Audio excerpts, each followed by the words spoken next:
हालानी मां ख़बर ईंदा हलूं त हालानी जे साफ़ी उमरुद्दीन बांबण ऐं संदसि पुट बदरुद्दीन बांबण मथां साज़िश तहत कूड़ा केस करण ख़िलाफ़ कलम धड़ियुनि जो नेशनल प्रेस क्लब हालानी आॾो एहतिजाजी मुज़ाहिरो कयो वियो। उन मौक़े ते कलम धड़ियुनि मंज़ूर ख़ासकेली, उमरुद्दीन बांबण, मुज़म्मिल कंबो, वकार ख़ासकेली ऐं ॿियनि चयो त कुझु महीना अॻु हालानी शहर में काशिफ़ बांबण क़तल थी वियो हो।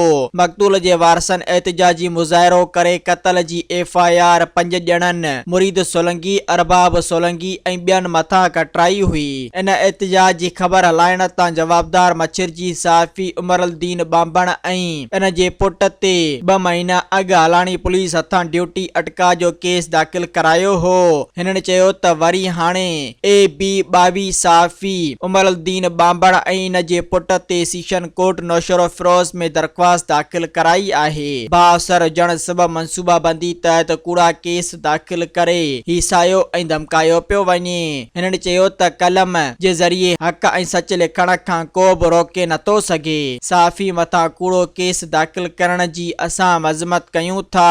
हिननि high court Sindh, IG Sindh ऐं SSP नौशरो फिरोज़ खां मुतालबो कयो त साफ़ी मथां दाख़िल थियल कूड़ो केस ख़त्म कयो वञे, ॿी सूरत में एहतिजाज जो दाइरो वधायो वेंदो।